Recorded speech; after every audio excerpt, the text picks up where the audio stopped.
Hello everyone and welcome back to another English class with Bumbo Languages. Today we're gonna learn lesson 4 of 504 absolutely essential words in English. سلام به همگی، امیدوارم حالتون خوب باشه و به درس دیگه ای از زبان انگلیسی با بامبو لنگویج خوش اومدید. امروز درس 4 از کتاب 504 واژه کاملا ضروری انگلیسی رو میخوایم با هم بخونیم. پس کاملا حاضر و آماده باشید، کتاب، دفتر، مدادتون جلوتون باشه و با هم شروع میکنیم. Let's get started.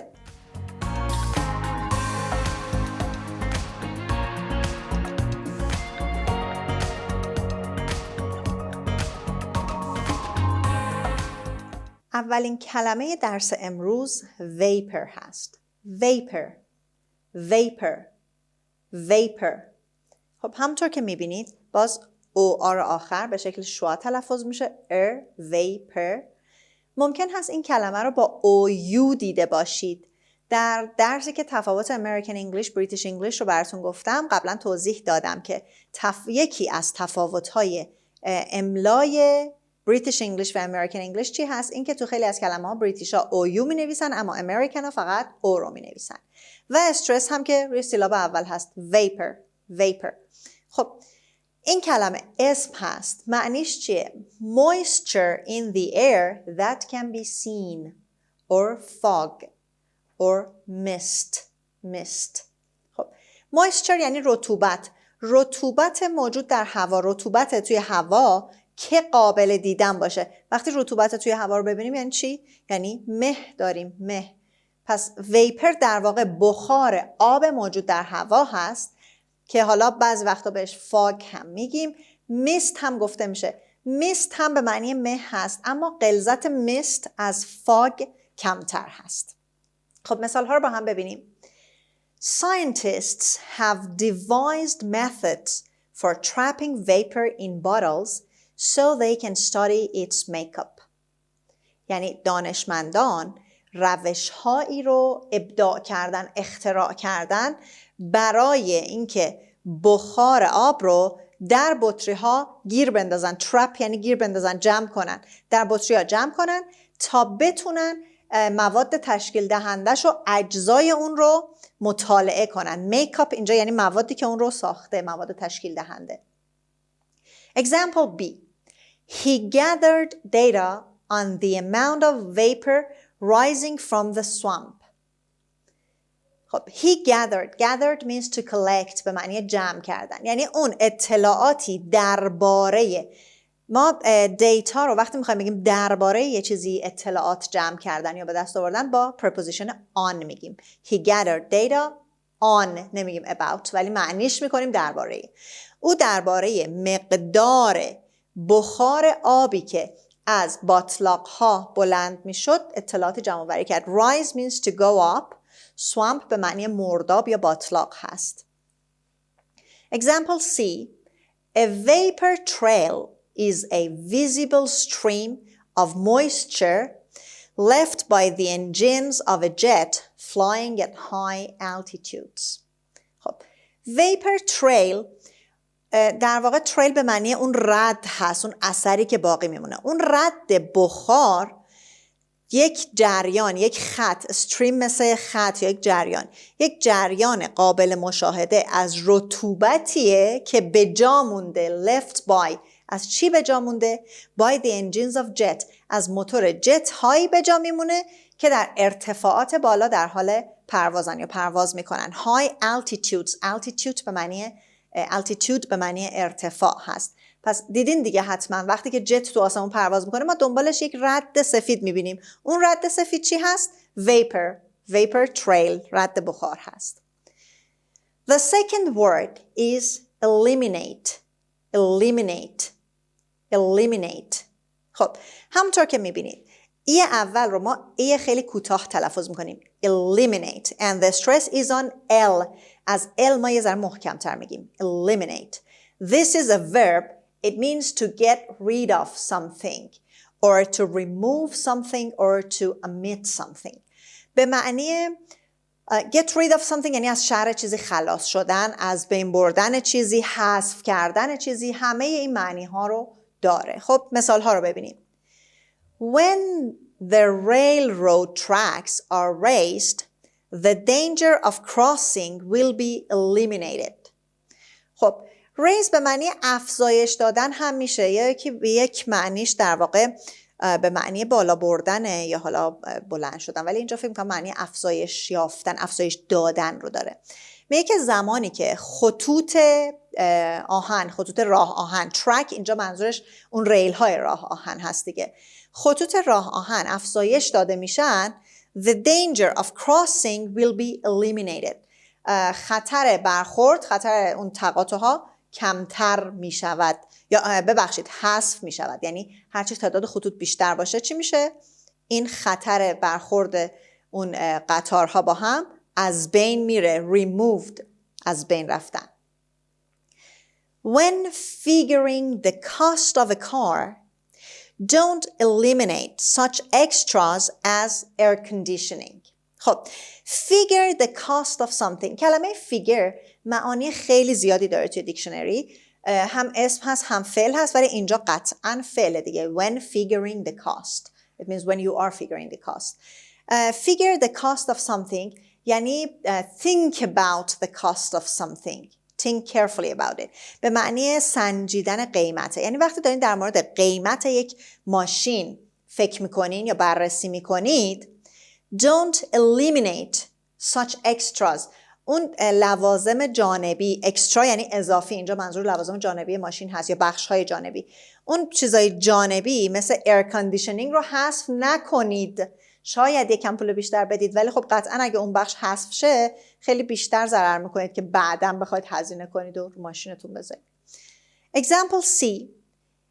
If we were to eliminate all reclining، خب من اینجا یه آی و ان این وسط جا انداختم. If we were to eliminate all reclining chairs, no one would fall asleep while watching television. خب recline رو قبلا داشتیم در درس‌های قبلمون، به معنی دراز کشیدن و لم دادن بود. حالا اینجا در واژه، در عبارت در واقع reclining chair یعنی چی؟ چه جور صندلیایی هستن؟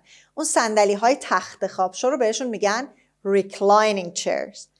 خب if we were to eliminate all reclining chairs میگه که اگه ما مجبور بودیم، we were to یعنی مجبور بودیم، we had to، اگر مجبور بودیم که تمام این صندلی‌های تخت خواب شو، صندلی راحتی رو حذف کنیم، از بین ببریم، چه اتفاقی میافتاد؟ No one would fall asleep while watching television. هیچ کس موقع تلویزیون دیدن نمیخوابید. این صندلی‌ها همه رو بدعادت کرده.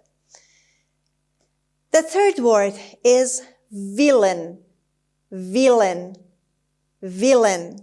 خب villain استرس روی قسمت اول هست و A-I-N آخرش به شکل شوا تلفظ میشه. villain. دقت کنید villain نمیخونیم احیانا. villain. به چه معنی؟ A very wicked person. A very wicked person. حتما توی کارتونای والت دیسنی دیدین. There are some villains. There are always villains who fight with people, who do bad things against people, or like who capture a princess in a very big castle. توی تمام این بیشتر کارتونای والت دیسنی یه ویلنی وجود داره. ویلن یعنی چی؟ آدم شرور. A very wicked person. wicked هم یعنی شرور، شریر. آدم شرور وجود داره. در مثال های ما villain به معنی همین a very wicked person به کار رفته، اما یک معنی دیگه هم villain میتونه داشته باشه. معنی معضل یا یک چیزی که مضر هست هم میتونه داشته باشه.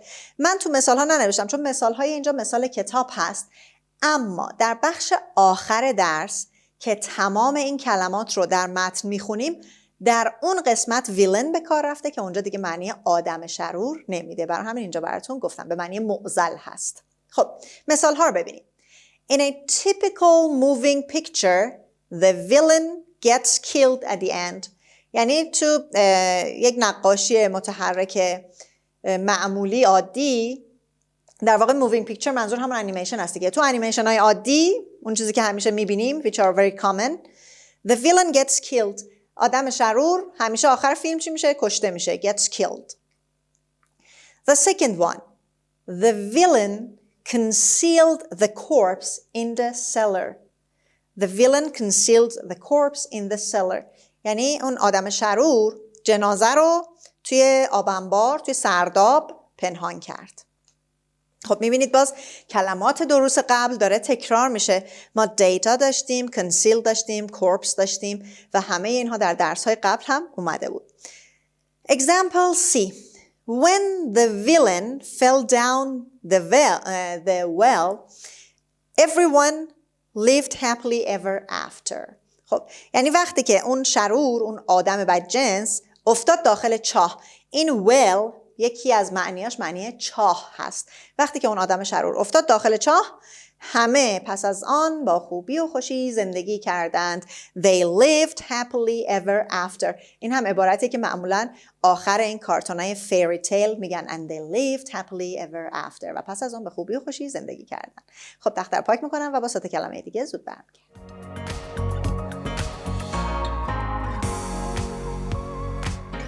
کلمه بعدی dance. خب کلمه dance یعنی چی؟ اولا که کلمه یک بخشه، پس قطعا استرسش اولشه دیگه، براتون ننوشتم استرس رو و حرفی نداره که حالا واولی نداره که جور خاصی خونده بشه، پس همون dance میخونیمش. Closely packed together or thick یعنی ضخیم، قطور، کلفت. اما dense یعنی چی؟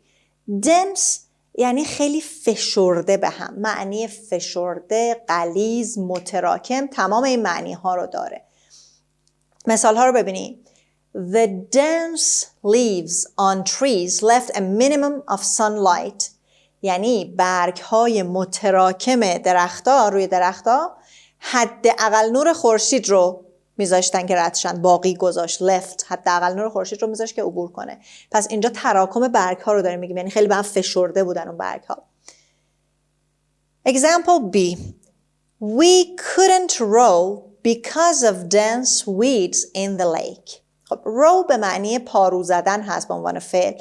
میگه ما نمیتونستیم پارو بزنیم به خاطر گیاهای متراکم توی دریاچه. وید به اون گیاهای دریایی، جلبک‌های دریایی، اون گیاهایی که توی حالا آب هست نه دریا، توی رودخونه و دریاچه ها دیده میشه، گفته میشه. Example C. His keen knife can cut through the dense jungle. keen رو درس اول داشتیم، به معنی تیز میشد یه معنیش. یعنی کارد تیز او، چاقوی تیز او میتونست از میون جنگل متراکم همه چی رو ببره و در واقع راه رو براش باز کنه. cut through یعنی همونطور که داشت از وسط اون جنگل رو برم کرد میتونست بزنه گیاه ها رو و حالا ببره، قطع کنه و راه باز کنه. در واقع مفهوم جمله این هست. The dense jungle، جنگل متراکم، جنگل انبوه در واقع اینجا بهتر بگیم. کلمه بعدی utilize. خب استرسش رو قسمت اول هست. This word is a verb. Utilize. خب قبلا هم بهتون گفتم این J در فونتیک صدای ی رو نشون میده. Utilize. معنی این کلمه چیه؟ Make use of or use. Utilize means use something. یعنی به کار بردن، استفاده کردن، مورد استفاده قرار دادن. همشون یه معنی میده دیگه. Use. No one seems willing to utilize the vacant house. Seems یعنی به نظر رسیدن، یعنی به نظر نمی رسید که هیچ کس بخواد از اون خونه خالی استفاده کنه یا اون خونه خالی رو مورد استفاده قرار بده. Example B. The gardener was eager to utilize different flowers and blend them in order to beautify the borders. یعنی باغبان مشتاق بود که گل‌های مختلفی رو مورد استفاده قرار بده and blend them و اونا رو با هم مخلوط کنه، یعنی کنار هم قرار بده، بیامیزد گل‌ها رو برای اینکه گوشه ها رو، اون حاشیه های باغچه رو حالا یا باغ رو چیکار کنه؟ زیبا کنه. beautify فعل beauty و beautiful هست. beautify to make beautiful. و مثال بعدی Does your mother utilize leftovers in her cooking? leftover به باقی مونده غذا میگن، از غذا هرچی باقی بمونه. میگه که آیا مامانت از اون باقی مونده غذاها تو آشپزیش استفاده میکنه؟ دیدین مثلا بعضیا یه غذایی میمونه میگیرن کتلت کوکوش میکنن، نمیدونم یه غذایی میمونه سوپش میکنن، انواع و اقسام مختلف این غذاها رو مورد استفاده قرار میدن. Those are leftovers. Next word is humid. humid. humid. خب باز هم استرس روی بخش اول هست. Humid is an adjective. It means moist or damp. در درس آب و هوا داشتیم humid به معنی مرطوب، نمناک، نمدار، همه این معنی ها هست. moist و damp هم همین معنی رو میده. خب پس moist هم یعنی مرطوب و نمدار، damp هم به همین معنی است. It was so humid in our classroom that we wished the school would buy an air conditioner. یه کلاسمون انقدر مرطوب بود، رطوبت توش زیاد بود که آرزو کردیم که ای کاش مدرسه یه ایر کاندیشنر، یه دستگاه تهویه هوا می‌خرید. Example B. New Yorkers usually complain in the summer of the humid air. یعنی نیویورکی ها معمولاً توی تابستون از هوای مرطوب گله دارن، اعتراض دارن، شکایت دارن. complain یعنی اعتراض داشتن، اینجا یعنی گله دارن، شکایت دارن. And example C. Most people believe that ocean air is quite humid. بیشتر مردم بر این عقیدن، بر این باورن. believe یعنی باور داشتن، عقیده داشتن، معتقد بودن که هوای اقیانوس خیلی مرطوبه. خب قطعا بدیهیه دیگه، وقتی تو اقیانوس هوا مرطوبه دیگه، همه جا آب هست. خب تخت در پاک کنم و با 3 کلمه دیگه برمیگردم.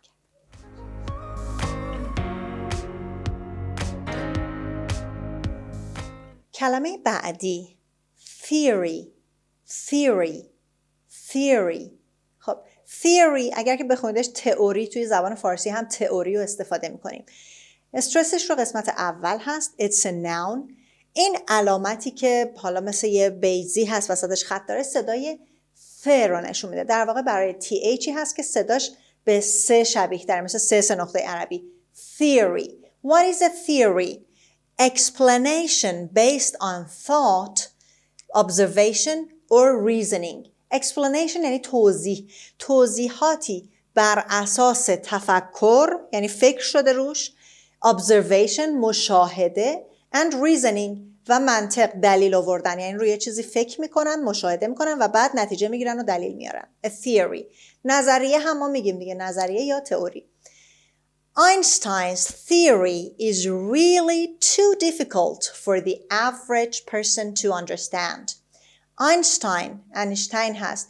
یعنی نظریه انیشتین، تئوری انیشتین واقعاً بیش از حد سخت، دشوار، مشکله برای یک آدم معمولی که بخواد اونو بفهمه. قطعاً خب خیلی پایه اساس علمی داره و برای آدم معمولی سخت فهمیدنش. Example B.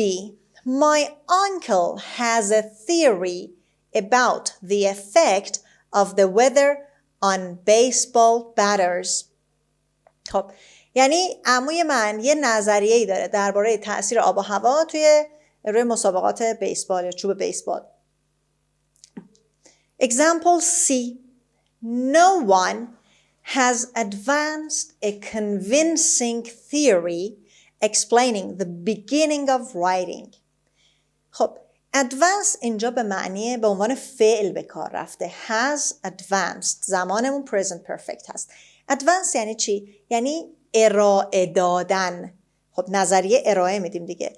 یعنی هیچ کس نظریه متقاعد کننده، convincing یعنی متقاعد کننده، هیچ کس نظریه متقاعد کننده ای در توضیح شروع نوشتار ارائه نداده. یعنی هنوز نمیدونن که نوشتن دقیقاً از چه زمانی شروع شده. کلمه بعدی descend. descend. descend. This is a verb and the stress is on the second syllable. The stress is on S, descend. It means go or come down from a higher place to a lower level. خب descend به معنی پایین آمدن یا پایین بردنه. یعنی از یه سطح بالاتری به یه سطح پایین تری رفتن. پس میشه هم پایین آمدن دیگه، یا کاهش ارتفاع مثلا. Example A. If we let the air out of a balloon, it will have to descend. یعنی اگه هوای داخل یک بادکنک رو بذاریم که خارج بشه، باید بیاد پایین. پایین خواهد آمد. Example B. The pilot, thinking his plane was in peril, descended quickly. خب peril رو درس قبل داشتیم به معنی danger، خطر. یعنی خلبان که فکر میکرد هواپیماش در خطره به سرعت پایین اومد، به سرعت ارتفاعش رو کاهش داد. Example C. Knowing her beau was waiting at the bottom of the staircase, Eleanor descended at once. خب knowing یعنی وقتی که فهمید، یعنی با دونستن این که her beau. beau چیه؟ beau از فرانسوی اومده انگلیسی. beau تو فرانسه به معنی زیباست، اما اینجا منظورش خواستگارش، خاطرخواهش. یه کلمه هست که قدیمیه، قدیمی تره، کلمه جدیدی نیست در زبان انگلیسی. پس در واقع ما النور رو بیاریم بالا ترجمه کنیم. بگیم النور وقتی که فهمید که خواستگارش پایین پله ها منتظرشه، به سرعت پایین اومد. At once means quickly, right away. Word number 9. Circulate. Circulate. Circulate. خب circulate از کلمه circle میاد. یعنی چی؟ یعنی چرخیدن، دور زدن، گشتن. Go around همون چرخیدن. Or it is also used with the meaning of go from place to place or from person to person. پس circulate هم به معنی چرخیدن و دور یک مسیر حالا مسیری که برگشت داره در واقع معنی میده. همین که from place to place، مثلا توی مهمونی ها دیدین میگیم میچرخه به همه سر میزنه، یعنی از شخصی به شخص دیگری رفتن، حرکت کردن بین همه آدما. Circulate. The stress is on the first syllable and it's a verb, of course. The first example. A fan may circulate the air in summer, but it doesn't cool it. خب فن یعنی پنکه. میگه که یک پنکه در تابستان هوا رو ممکنه به گردش در بیاره. But it doesn't cool it. ولی هوا رو خنک نمیکنه، فقط هوا رو میگردونه. B.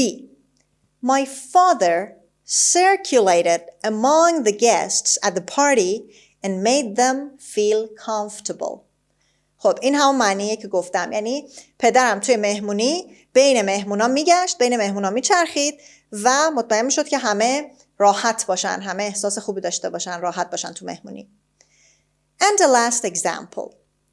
Hot water circulates through the pipes in the building, keeping the room warm. یعنی آب گرم داخل لوله ها توی یک ساختمون میچرخه و اتاق رو گرم نگه میداره. خب این هم از کلمه نهم و تخت در پاک میکنم با 3 تا کلمه آخر خیلی زود برمیگردم.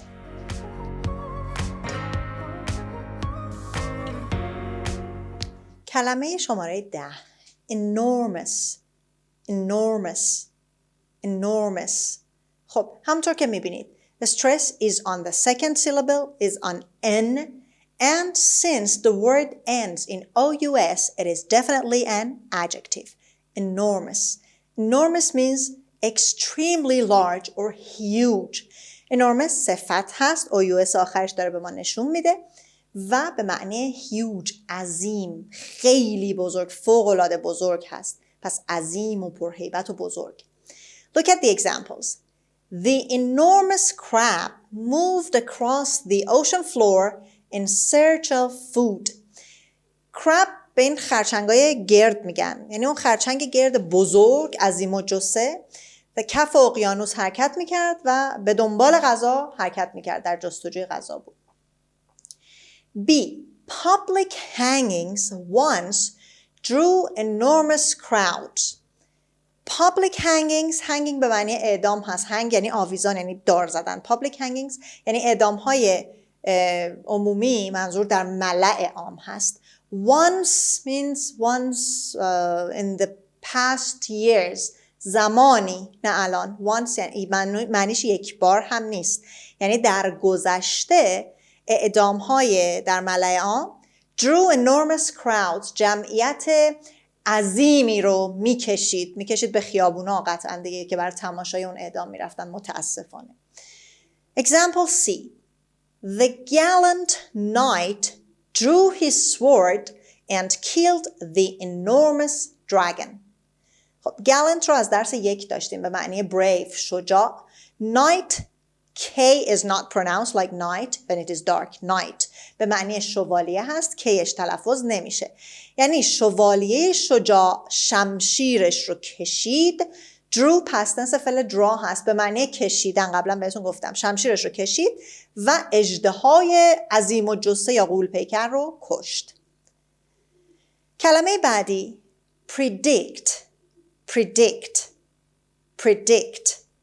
It's a verb and the stress is on the second syllable, on D. Predict. It means tell beforehand, tell in advance, tell before. به معنی از قبل چیزی رو گفتن. یعنی چی؟ یعنی پیشگویی کردن یا پیش بینی کردن. Example. Weathermen can predict the weather correctly most of the time.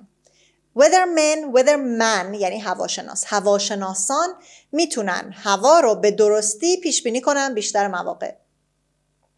Example B. Who can predict the winner of the Super Bowl this year?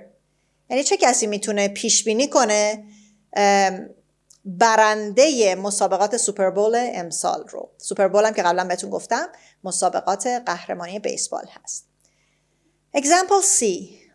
Laura thought she could predict what I would do, but she was wrong. یعنی لورا فکر میکرد که میتونه پیش بینی کنه من چی کار میکنم ولی اشتباه میکرد. And the last word for today's lesson. vanish. خب vanish این علامت صدای ا رو نشون داد. ا کامل مثل فارسی نبود دیگه و این اس کشیدم صدای ش بود. vanish به معنی disappear. It's a verb and it means disappear suddenly. ناپدید شدن یا غیب شدن به طور ناگهانی. ناپدید شدن یعنی چی؟ یعنی غیب شدن. خب مثال ها رو ببینیم. Even in California, the sun will sometimes vanish behind a cloud. یعنی حتی توی کالیفرنیا هم خورشید ممکنه گاهی اوقات پشت یک ابر ناپدید بشه، از دید ما پنهان بشه. Example B. Not even a powerful witch can make a jealous lover vanish. یعنی حتی یک جادوگر قدرتمند، witch یعنی جادوگر، حتی یک جادوگر قدرتمند هم نمیتونه یک عاشق حسود رو غیب کنه. یعنی همه جا سر کله‌شون پیدا میشه. خب اینجا رو دقت کنید، کن داریم ولی من گفتم نمیتونه. چرا؟ به خاطر not evenی که اول جمله اومده. not even یعنی نه حتی یک جادوگر میتونه، که ما تو فارسی خب اینجوری نمیگیم، میگیم حتی یک جادوگر قدرتمند نمیتونه این کار انجام بده. And the last example. Give him a week without a job and all his money will vanish.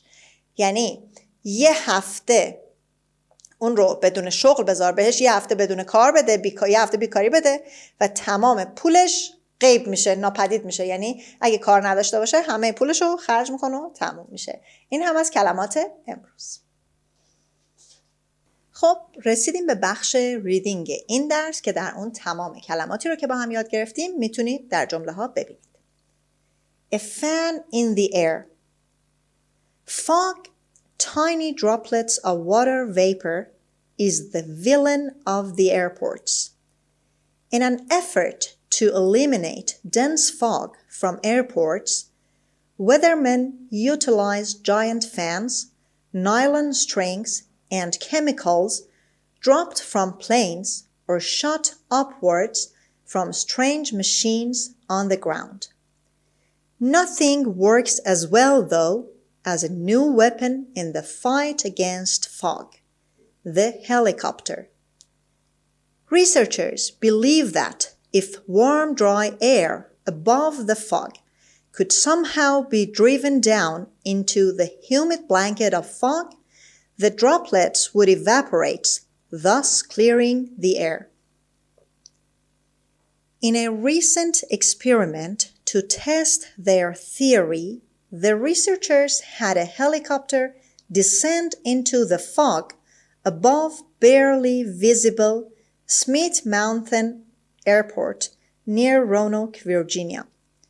The blades of the helicopter caused the air to circulate downwards, and an enormous hole in the clouds opened above the airport. Weathermen predict that with larger, more expensive helicopters, they will be able to make the thickest fog vanish. خب مثل همیشه رسیدیم به بخش تمرین های این درس. 12 تا جمله رو که میبینید با استفاده از کلماتی که در این درس یاد گرفتید کامل کنید.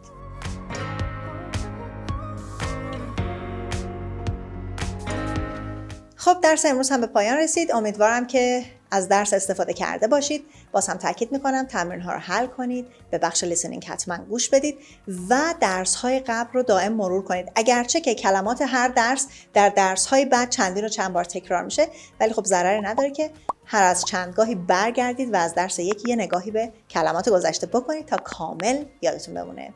Till next session, take good care of you and goodbye.